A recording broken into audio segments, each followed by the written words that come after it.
Hola, saludos a todos, bienvenidos a este nuevo video donde vamos a continuar con nuestra sesión de electromagnetismo, aunque vamos a hacer un poquito esto más centrado en la parte matemática, ya que es importante conocer ciertos conceptos que son fundamentales para posteriormente aplicarlos. Vamos a definir lo que es el concepto de divergencia. Nosotros podemos tener una carga eléctrica, como había dicho previamente, donde vamos a tener un conjunto de líneas de flujo de campo eléctrico.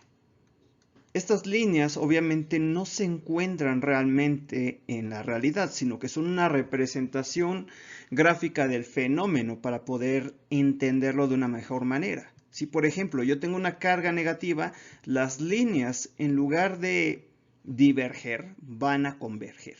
Es decir, que van a sentirse atraídas hacia la carga negativa. En el caso de que tengamos, por ejemplo, un flujo de esta manera, que está entrando y saliendo a lo largo de una superficie, entonces el flujo es cero. Aquí vamos a denotar el flujo como phi mayúscula, donde el flujo aquí va a ser igual a cero. Aquí el flujo va a ser negativo para una carga negativa y el flujo va a ser positivo para una carga positiva. Es decir, el flujo eléctrico o la divergencia, vamos a definirlo concretamente en divergencia, va a ser positiva si las líneas de flujo están saliendo. Va a ser un flujo negativo si están convergiendo, como es en este caso, ¿ok? Y va a ser igual a cero en el caso de que pues estén entrando y saliendo. En un punto dado, el flujo está dado por unidad de volumen, ¿ok? A medida que el volumen se va haciendo más pequeño, podemos definir lo siguiente, es decir, vamos a establecer la divergencia de un campo vectorial A, lo cual se denota como el gradiente, o bueno, el producto punto entre el gradiente y el campo vectorial A, que va a ser igual al límite de nuestra integral que vamos a definir de superficie cerrada de un campo vectorial A.ds, ¿ok? Esto obviamente sobre un diferencial de volumen. ¿Qué pasa si nosotros tenemos un cubo rectangular, un cubo rectangular no es posible, pero bueno, tenemos un cubito, como en este caso, y vamos tomando elementos cada vez más pequeños del mismo? Es decir, vamos desglosándolo en partes más pequeñas, como si fueran pequeños pedacitos del mismo. En cubitos más pequeños lo vamos haciendo infinitesimalmente. Vamos a tener un... Y obviamente, pues el flujo va a fluir a lo largo de cada uno de esos. Vamos a hacerlo aquí infinitesimalmente más pequeño, ¿ok? Ya tenemos esto representado de esta manera y ahora podemos definir lo siguiente.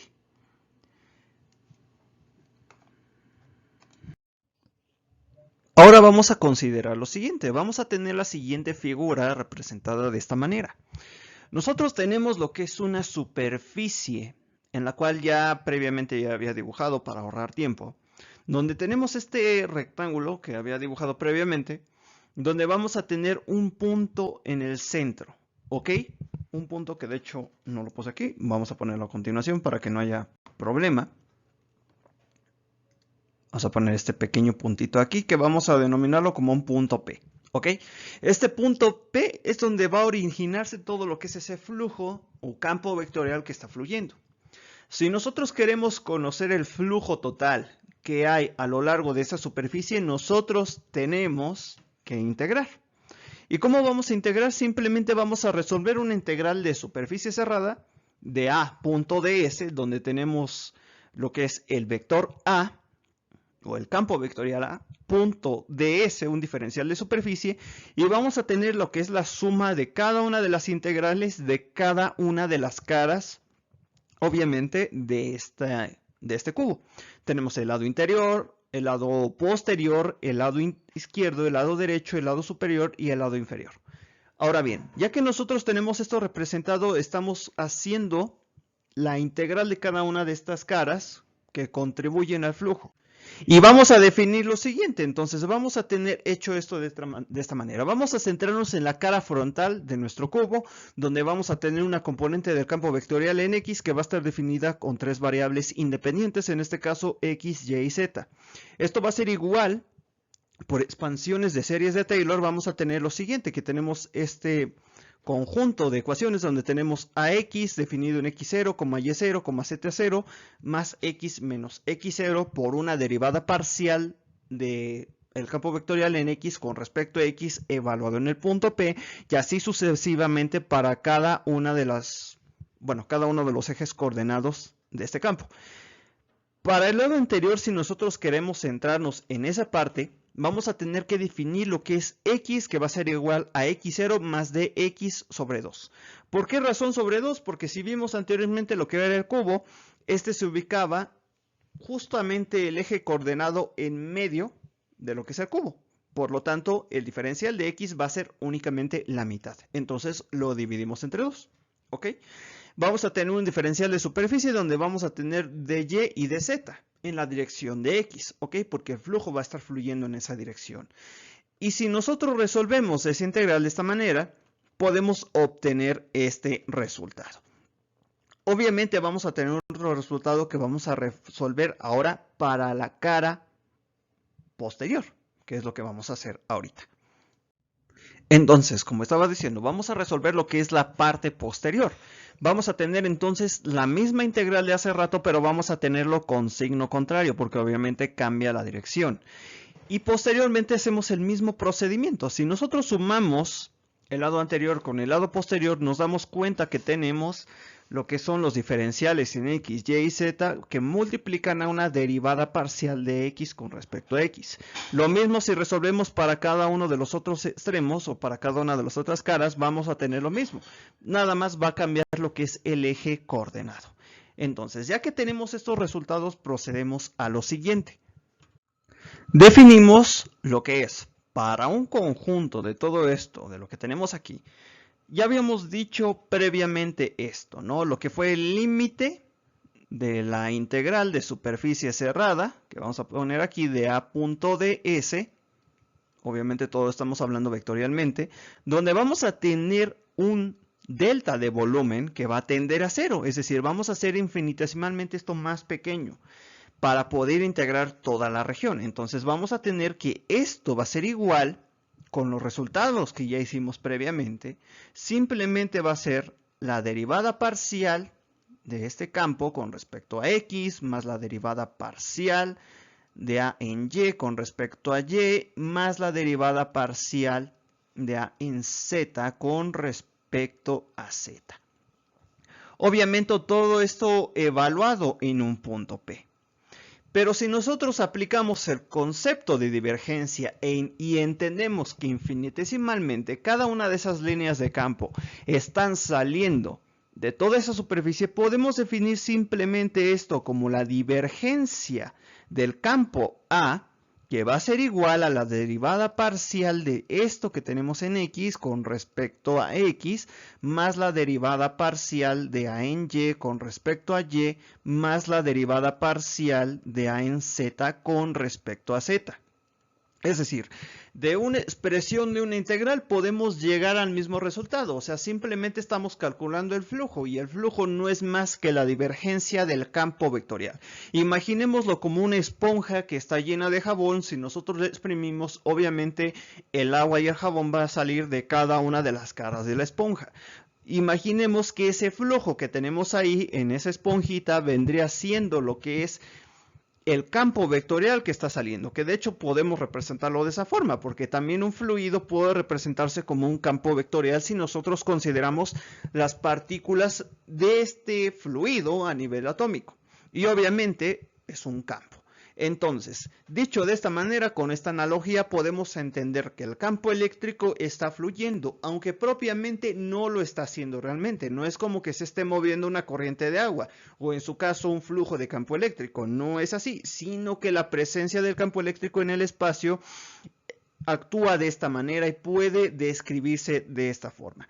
¿Qué pasa si nosotros tenemos un sistema de coordenadas, ahora por ejemplo, cilíndrico? Podemos definir lo que es la divergencia igual a 1 sobre ρ por la derivada parcial con respecto a ρ, porque ya estamos en coordenadas cilíndricas, donde tenemos ρ que me multiplica la componente en ρ, más 1 sobre ρ que me multiplica a la derivada parcial de A, en este caso de A en phi, con respecto a phi, porque está dando un ángulo, más la derivada parcial de A en Z con respecto a Z. Esto va a ser simplemente para coordenadas esféricas, que diga cilíndricas. Vamos a ponerlo aquí. Estos son coordenadas cartesianas, las de toda la vida, las que todo mundo conoce, las que todos han trabajado alguna vez.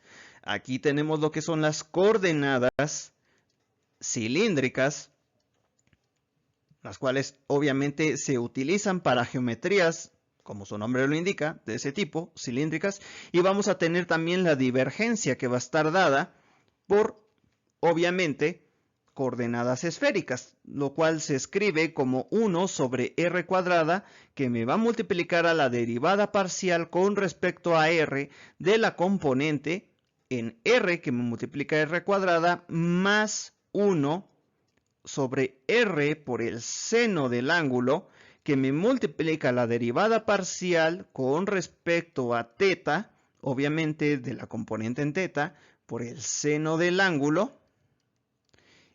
Y vamos a tener más 1 sobre r. Vamos a ponerlo aquí. Voy a poner el celular que me está estorbando un poco. Un momento. Vamos a tener aquí lo que es r, seno de θ, que me multiplica a la derivada parcial de a en phi con respecto a phi. Obviamente aquí ya tenemos lo que son las coordenadas. Vamos a ponerlo aquí. Coordenadas esféricas, ¿ok? Estas son las coordenadas esféricas. Obviamente cada eje de sistemas, o bueno, que diga, cada sistema de coordenadas se utiliza de acuerdo a la geometría del problema, porque van a existir distintos tipos de problemas con geometrías cada vez más difíciles, ¿ok? Por esa razón es que se usan este tipo de 3 sistemas coordenadas. Obviamente hay más, pero estos son los más conocidos y son los más sencillos de emplear. Entonces, ahora, ¿cómo podemos nosotros relacionar lo siguiente? Si nos damos cuenta, estamos obteniendo lo que son cantidades escalares, porque propiamente tenemos el producto punto, que es un producto, vamos a definirlo, un producto escalar, que al resolverlo nos va a dar únicamente un escalar y no un vector, cosa que pasa con la operación del producto cruz. Pero aquí vamos a tener un producto escalar, que nos está dando el valor del flujo.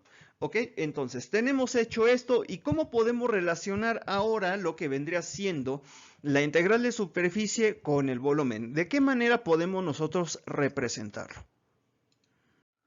Entonces, podemos relacionarlo con la siguiente expresión. Nosotros habíamos dicho que entonces, que la integral de superficie cerrada de A punto ds es igual. Entonces, con todos los términos que introducimos de la divergencia y sabiendo que estamos calculando el volumen, porque es la contribución de cada una de las caras del cubo, entonces vamos a tener esta integral donde tenemos la divergencia del campo vectorial A con un diferencial de volumen. Prácticamente estamos determinando esto.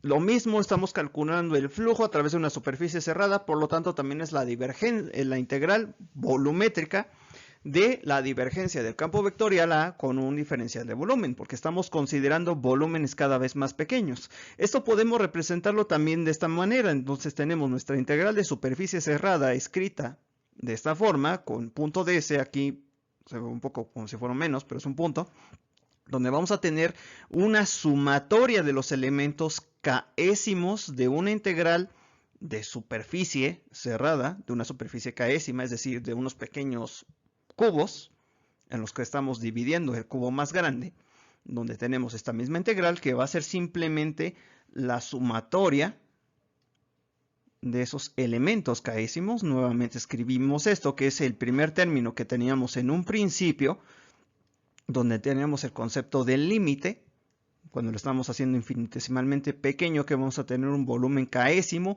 por, obviamente, un delta de volumen, un diferencial de volumen, k'ésimo, ¿ok? Entonces tenemos esto de aquí, y esto simplemente de acá es esto de acá. Obviamente ya integrando todo lo que es el volumen completo.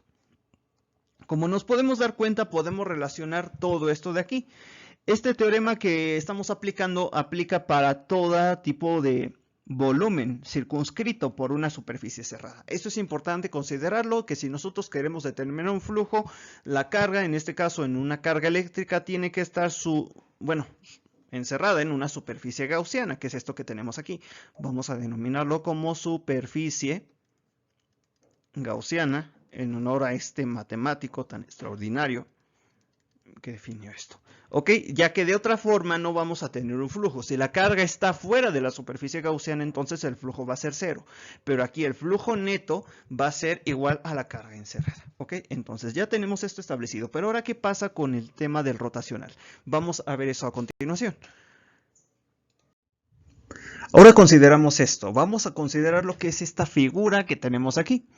Tenemos un rectángulo donde tenemos un campo vectorial que está circulando a través de esta región circunscrita, o mejor dicho, este rectángulo, esta trayectoria. Como nosotros recordaremos, esto se resuelve por integrales de línea.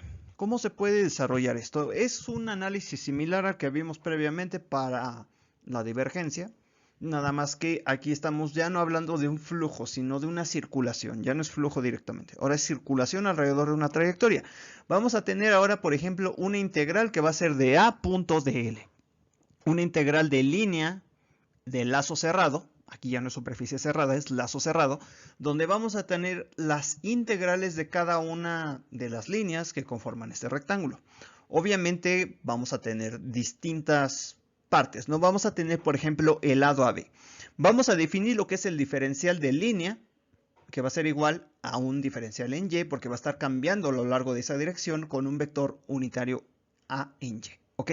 Vamos a tener ahora una coordenada que va a ser Z, que va del Z0 a menos dz sobre 2.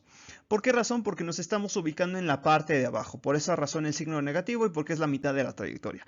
Entonces vamos a tener esa integral de línea por expansiones de series de Taylor, lo mismo que hicimos en la vez pasada, pero ahora en esta parte. Con integrales de línea tenemos esto, toda esta parte que tenemos aquí,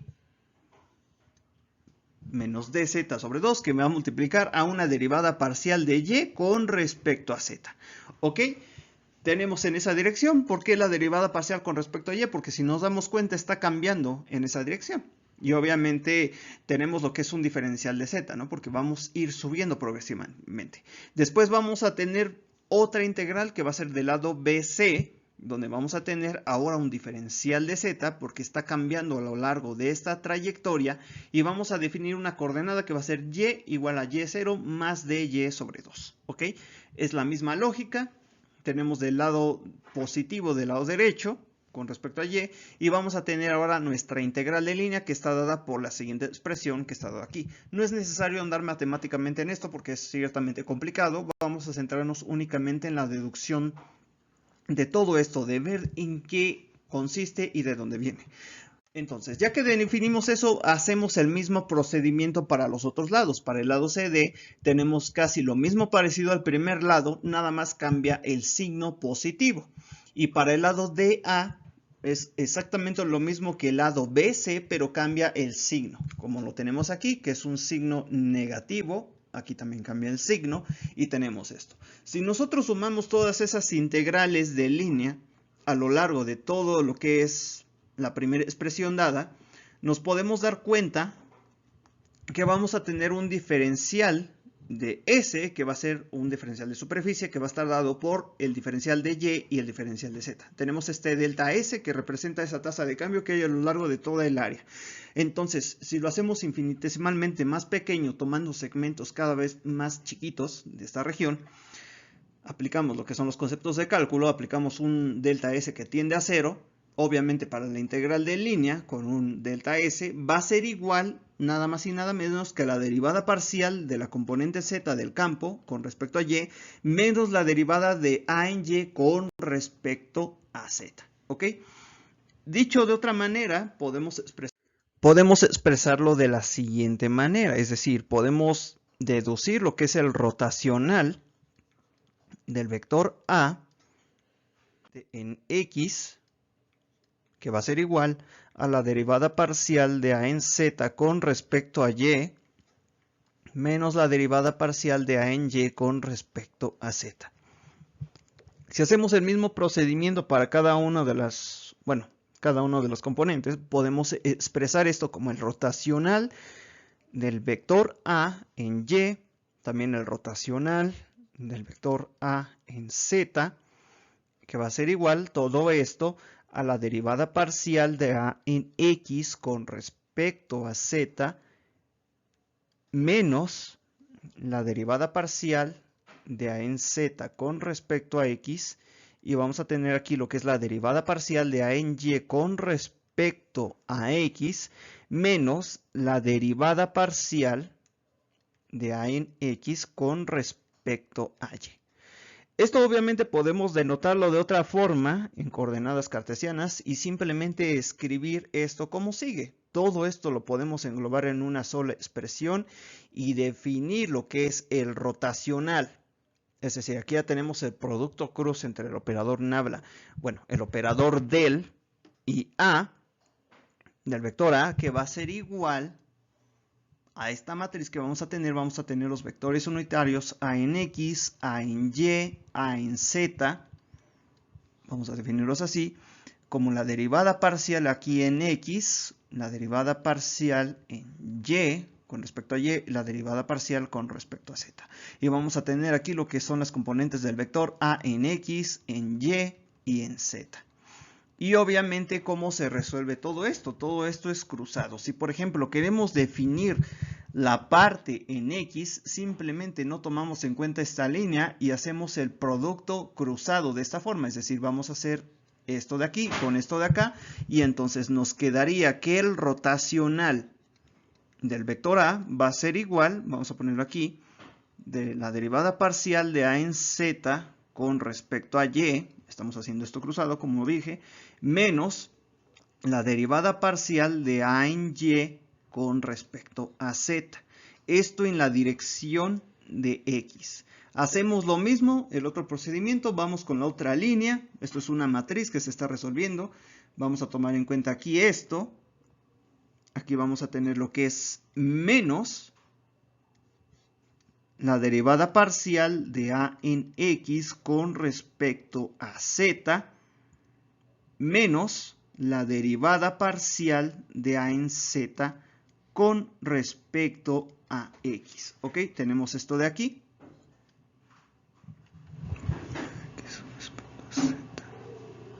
Tenemos esto de acá. ¿Ok? Verificamos que esté bien. Hacemos esto cruzado. De hecho, podemos expresarlo de otra manera, simplemente multiplicando los menos que tenemos aquí, menos por menos más, y nos va a quedar esto. Vamos a tener este resultado, obteniendo la suma. Menos por menos, porque hay un menos implícito aquí, podemos factorizar ese menos. Simplemente ponemos esto término de aquí. Menos por menos nos va a dar más, y lo expresamos de esta manera. También es válido. Y obviamente esto en la dirección de Y. Espero que no haya generado confusión esto. Vamos a ponerlo ahora lo que es más. En cualquier caso, cualquier duda, pueden dejármelo en los comentarios. Vamos a tener lo que es ahora más. Hacemos lo mismo. Quitamos esta línea, hacemos cruzados de nueva cuenta. Vamos a tener la derivada parcial de A en Y con respecto a X menos la derivada parcial de A en X con respecto a Y. ¿Ok? Y si nos damos cuenta, es precisamente lo mismo que teníamos aquí arriba. Es decir, esto podemos definirlo a través de esta matriz. Obtenemos todo lo que son estas partes, desarrollando todo lo que es la matriz, y obviamente tenemos este producto cruz. ¿Ok? Obviamente esto es en sistema de coordenadas cartesianas. Si nosotros queremos definirlo en un sistema de coordenadas cilíndrica, podemos quitar esto de momento y podemos escribir esto a continuación. Vamos a tener producto cruz de nuestro vector en A. Tenemos 1 sobre ρ, tenemos lo que es las componentes en coordenadas cilíndricas, tenemos ρ que me multiplica la componente en phi y una componente en z. Obviamente estos son vectores unitarios, como habíamos dicho previamente. Vamos a tener aquí la derivada parcial con respecto a ρ, la derivada parcial con respecto a phi y la derivada parcial con respecto a z. Vamos a tener aquí esto de aquí, en fin, obviamente esto va a estar multiplicando esta parte, y en z. Obviamente hacemos el mismo desarrollo Es el mismo procedimiento que se hizo previamente para obtener todo ese resultado. Podemos desarrollarlo y vamos a obtener lo mismo, que vamos a dejarlo aquí de momento como ejercicio lector para no hacer más largo el video. Y vamos a tener ahora, por ejemplo, lo que es en coordenadas esféricas, que es 1 sobre r al cuadrado por el seno de teta, que me multiplica. Ahora vamos a tener las coordenadas esféricas dadas de esta manera. Vamos a tener aquí r que me va a multiplicar a a en phi. Esto es una r, se ve un poco raro. Vamos a tener r seno del ángulo teta que va a multiplicar a a en phi. Vamos a hacer una pequeña corrección porque aquí es en phi, aquí es en teta. Esta parte es un pequeño error. Vamos a quitar esto para que se vea un poquito mejor. Vamos a poner aquí r, esto va a ser en teta, y vamos a tener obviamente nuestras derivadas parciales con respecto a r, con respecto a teta y con respecto a phi. Tenemos esto entonces dado, y obviamente tenemos estos vectores, a en r, a en teta, obviamente con r, y r seno del ángulo, esto es una r, que me multiplica a en phi. Y obviamente desarrollamos el mismo procedimiento de la matriz para obtener lo que son las coordenadas, o bueno, el rotacional en coordenadas esféricas. Recordemos que esto es en coordenadas cilíndricas. Y esto viene siendo en coordenadas esféricas. Entonces ya tenemos esto establecido y ya podemos resolver distintos tipos de problemas, bueno, que involucren esto. Obviamente esto es una forma de visualizar todo este fenómeno, pero obviamente vamos a expresarlo de otra forma. Entonces vamos a definir todo esto de una forma física, porque obviamente esto representa un fenómeno físico, no nada más son cosas de matemáticas, sino también vamos a ver ¿qué carajo representa todo esto? Vamos a tener esta superficie que está dada aquí, vamos a denominarla como una superficie S. Vamos a tener todo aquí, toda esta área circunscrita. Vamos a ponerlo con otro color. Vamos a ponerlo así, de esta forma. Parece una papa. Vamos a poner aquí un elemento diferencial, donde vamos a denominarlo un diferencial de superficie ds, ¿ok? Vamos a tener toda esta trayectoria que está aquí, que vamos a poner con otro color para que pueda ser identificado. Vamos a tener ahora lo que son estas flechas, que están denotando la circulación de un campo vectorial a lo largo de esa superficie, ¿ok? Obviamente esto vamos a denominarlo como L, que va a ser una trayectoria cerrada. Vamos a definirlo así porque obviamente tiene que ser una trayectoria cerrada, si no las cosas se complican. Aunque obviamente también se puede aplicar para superficies con agujeros, pero es un poquito más complicado. Entonces, la definición de rotacional nos dice lo que es la circulación máxima que hay de un campo vectorial a través de una superficie, a lo largo de una trayectoria cerrada. Entonces, si nosotros establecemos lo que era la integral del lazo cerrado de A punto de L, podemos definir esto simplemente con el concepto que introducimos de rotacional como el rotacional de nuestro campo vectorial A punto de S. Y esto que tenemos aquí se le conoce como el teorema de Stokes. Y entonces con esto podemos conocer lo que es la circulación que existe alrededor de una superficie. ¿Para qué rayos nos sirve esto o por qué carajos estamos viendo esta situación? Simplemente porque lo aplicamos al fenómeno del campo magnético que se verá más adelante. Para el fenómeno del campo eléctrico, lo que es un campo vectorial eléctrico se comporta como una divergencia, es decir, como un flujo a través de una superficie. Pero para el campo magnético es lo contrario. En lugar de emerger, rota. Actúa rotacionalmente. Es como un conjunto de líneas que vamos a tener rotando de esta manera. De esta forma se comporta el campo magnético. Por esa razón es que no hay fuentes o monopolos de campo magnético. Siempre que se parte un imán en dos partes vamos a tener un polo norte y un polo sur, pero no los vamos a tener separados. Aunque los partamos a la mitad, vamos a tener otro polo sur, otro polo norte que se esté generando. Porque la naturaleza del campo magnético, si nosotros tenemos un polo norte y un polo sur, es esta, que siempre está rotando a lo largo de toda esta trayectoria, ¿no? Esto es una vil representación, que bueno, no es la mejor, pero bueno. Vamos a tener, por ejemplo, con la divergencia que va a estar divergiendo, va a estar emergiendo de una fuente, cosa que con el campo magnético no ocurre, es decir, va a estar actuando rotacionalmente a lo largo de todo un imán. Razón por la cual existe el campo magnético terrestre que protege de la radiación, porque obviamente todo esto es radiación electromagnética. Esto es la explicación y el fenómeno físico que representa. Obviamente puede ser también usado en mecánica de fluidos, pero ahorita no es el tema en sí. Estamos centrándonos únicamente en la parte de la teoría electromagnética. Entonces, esto que podemos también representarlo de la siguiente manera, considerando lo siguiente. Entonces, podemos escribir lo siguiente. Ya para terminar esto, porque el video ya está quedando un poco largo, vamos a tener entonces lo que es la integral de línea de un campo L, que estamos estableciendo la circulación, va a ser igual a la contribución de cada una de las superficies que podemos dividir infinitesimalmente.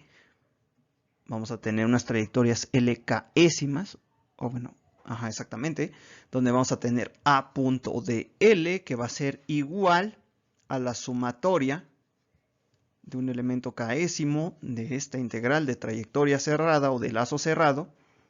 Obviamente va a ser késima porque estamos considerando elementos. Vamos a tener aquí lo que es un diferencial de L. Y todo esto por obviamente un delta S de superficie, ¿no? Porque tenemos superficies késimas. Dicho de otra manera, ¿esto cómo podemos representarlo? Podemos representarlo simplemente como esto de aquí. Vamos a tener una superficie en la cual vamos a tener subdivididos varias superficies a lo largo de la misma, que son esos diferenciales de superficie propiamente, o bueno, estos delta SK. Y vamos a tener a lo largo de aquí un conjunto de circulación aquí de todo lo que es el flujo que está actuando vectorialmente. Todas estas circulaciones que tenemos aquí, de esta forma, y que obviamente también van a estar circulando a lo largo de la propia superficie grandota, es decir, que vamos a tener un conjunto de flechas así, de esta manera, así, así y así. Entonces, con esto ya tenemos establecido lo que es el teorema de Green, que fue el que vimos primeramente de la divergencia. Y tenemos lo que es el teorema de Stokes, que nos representa lo que es este comportamiento rotacional que presentan algunos fenómenos físicos. Y con esto ya podemos entender todo lo que es la naturaleza del campo eléctrico y el campo magnético y cómo actúan estos perpendicularmente y forman lo que se conoce como la radiación electromagnética de fondo. Entonces ya con esto podemos establecer todo lo que son los criterios para conocer lo que es la parte matemática de este fenómeno y poder aplicarlo. Espero les haya gustado el video. Nos vemos en la próxima.